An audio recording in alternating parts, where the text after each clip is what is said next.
အားလုံးပဲမင်္ဂလာပါကျွန်တော်ပြန်လေကြိုဆိုလိုက်ပါတယ်ကျွန်တော်ဒီနေ့မျှဝေပေးခြင်းတဲ့အကြောင်းအရာတော့ကျွန်တော်တို့ဒီအကြောင်းနဲ့ပတ်သက်ပြီးတော့ process တွေကဘယ်လိုလုပ်ရတာလဲဆိုတာနဲ့ပတ်သက်ပြီးတော့အသေးစိတ်မျှဝေပေးမှာဖြစ်ပါတယ်အဲ့တော့တစ်ဆင့်ချင်းမှာဘယ်လိုမျိုးလုပ်ဆောင်ရတာလဲတော်တော်များများလည်းအခုချိန်ထိကျွန်တော်ရဲ့ဒီ group မှာရောကျွန်တော် messenger မှာလာမေးကြတာတွေများတယ်ပေါ့နော်ကျွန်တော်ဒီ video မှာအသေးစိတ်ပြောပြပေးသွားမှာဖြစ်ပါတယ်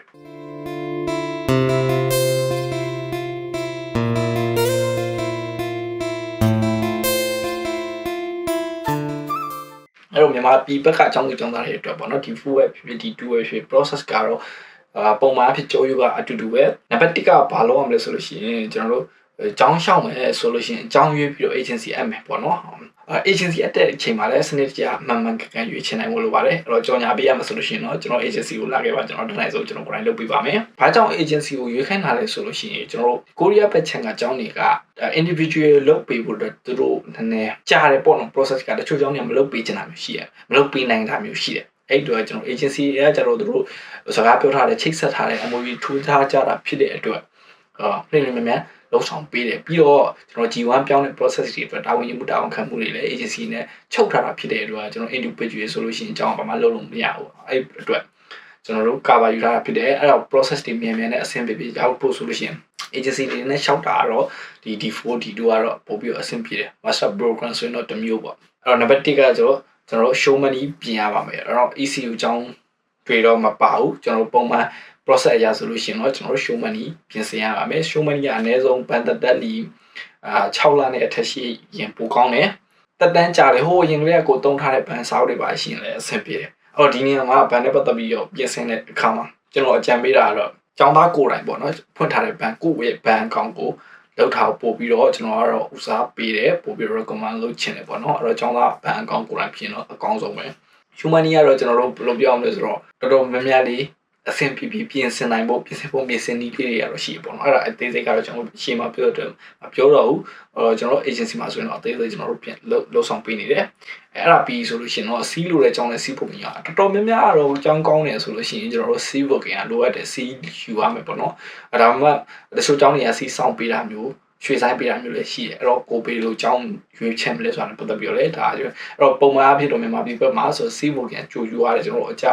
ယူရခက်ခဲတယ်အားလုံးလည်းလက်ရှိလုံးနေရလူတွေဒါဆိုတော့တည်တယ်ပေါ့နော်ဟောဈေးတွေလည်းကြီးတယ်ကိုယ်တိုင်ဝက်လည်းခက်တယ်အဲ့လိုမျိုးအခြေအနေတွေရှိတယ်စီးဖို့ပြင်ခက်ခဲတဲ့အခြေအနေမှာရှိတယ်အဲ့ပြီးဆိုတော့ရှင်တော့နံပါတ်4အနေနဲ့ကတော့ကျွန်တော်ပညာရေးနဲ့ပတ်သက်တဲ့စာရေးစာတမ်းတွေဘယ်လိုပဲသွားပေါ့နော်ပွဲရနေပဲသွားဆရာအောင်လည်းပဲသွားကျွန်တော်တို့ပညာရေးနဲ့ပတ်သက်တဲ့လိုတဲ့စာရေးစာတမ်းတွေမူရင်းတွေintro လို့မရဘူးအတူအပါတွေလုံးဝလုပ်လို့မရဘူးအဲ့တော့မူရင်းတွေတနေ့ဆုံးပြင်ဆင်ဆောင်ရွက်ရမှာရှိတယ်ပြီးရင်ကိုယ့်ရဲ့အိမ်အောင်စုမှတ်ပုံတင်မိဘဆွေမျိုးအစားရှိတဲ့အဖြစ်ဒါတွေနဲ့ပတ်သက်ပြီးတော့ပြင်ဆင်လုပ်ဖို့လိုတယ်အဲ့တော့ notary ပါပြန်ရဖို့လိုတယ်အဲ့တော့ agency အဲ့တော့ agency ကဒါတွေကိုလုပ်ဆောင်ပေးမှာပေါ့အဲ့တော့ကျွန်တော် agency မှာဆိုတော့ချင်းလည်းပဲကျောင်းသားကငွေသွင်းရုံတစ်ခုပဲကျန်တဲ့ဥစ္စာကျွန်တော်တို့အကုန်လုပ်ပေးသွားတာပေါ့နော်အဲ့လိုမျိုးစာပေးပါတယ်အဲ့တော့စီးဖို့ခင်မဝင်ခင်မှာတော့ကျွန်တော်တို့အရင်မိုးဖောက်ဝင်ရလက်ရှိအခြေအနေမှာတော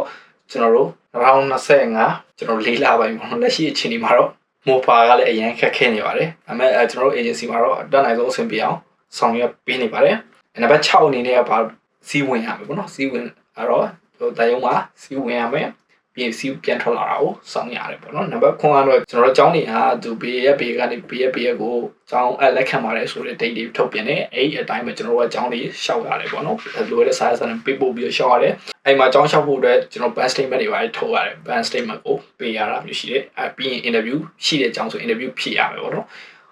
interview ဖြေတဲ့အခါမှာလည်းတကြောင်နဲ့တကြောင်ပုံစံမျိုးမတူဘူးအဲ့တော့ translator ရှိရမရှိတာရှိတယ်အဲ့တော့ကျွန်တော်ကြောင်းပုံမူတည်ပြီးတော့ဒါကွာတော့မှာဒါပဲ interview ဖြေနေရမှာလည်းအရင်ရေးကြည့်တယ်အဲ့တော့ကျွန်တော် agency မှာတော့ interview ဖြေပုံဖြေနည်းတွေကိုလေ့ကျင့်ပြီးတော့မှကျွန်တော်တို့ဖြေခိုင်းမယ်ပေါ့နော်အဲ့ဒါပြီးပြီဆိုလို့ရှိရင်ကျွန်တော်တို့နံပါတ်10 visa booking အဲ့တော့ visa booking ကို pay index တော့မှလည်းဆွဲပုံမူတည်ပြီးတော့ visa booking ကိုကြိုယူထားဖို့လိုတယ် online နဲ့ပဲယူရတာသူလည်း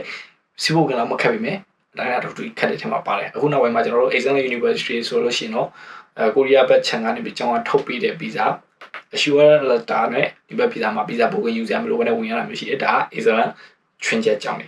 interview ဖြေပြီးပြီဆိုလို့ရှိရင်ကျောင်းကဘာကြလာမလဲဆိုလို့ရှိရင် invoice ကြလာမယ်အဲ့တော့ဒီကျောင်းသားဒီရကီအတွက်ပေါ့နော်tuition fees ဘာညာတရကအဆောင်ဖို့ဆိုလဲအဆောင်ဖို့ insure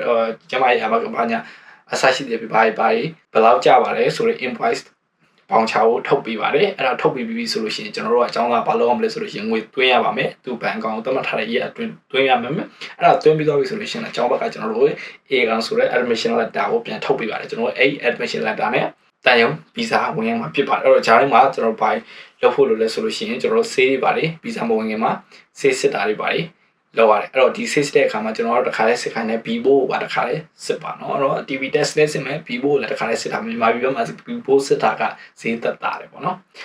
ပြီးရင်ကိုဘိုကရောက်ပြီဆိုလို့ရှိရင် visa booking ဝင်မယ်ပြီးရင် visa process စောင့်မယ် visa ရပြီဆိုလို့ရှိရင် passport တွေပြန်ထုတ်ပြီးကိုကလေးနဲ့မှဖြတ်ဒီဘက်ကိုလာဖို့ပြင်ဆင်ပြီးဒီဘက်ကိုရောက်ကြောင်းတက်ဒါပဲပေါ့နော်အဲ့တော့အဲ့ဒီ process တွေအားလုံးကိုကျွန်တော်စီမှာတော့အားလုံးလုပ်ပေးနေရဒီကျောင်းသားလုံးအောင်မဲ့ဥစ္စာတွေလည်းစနစ်တကျကျွန်တော်တို့ guideline ပေးပြီးတော့ training ပေးပြီးတော့မှကျောင်းသားတွေလည်းအတန်းတန်းဆုံးအမှားယွင်းမရှိအောင်ကျွန်တော်ပြင်ဆင်ပေးတယ်အဲ့တော့ကျွန်တော်တို့ agency ကလုံးအောင်မဲ့အရာတွေလည်းအကုန်လုံးစနစ်တကျလုပ်ဆောင်ပေးနေတဲ့အပိုင်းတွေရှိရပေါ့နော်အဲ့တော့ကိုရီးယားကိုဒီ2နဲ့ပဲတော်တော်ဒီ4နဲ့ပဲတော်တော်လည်းရှိမြန်မာပြည်ဘက်က try မယ်ဆိုရင်တော့ process က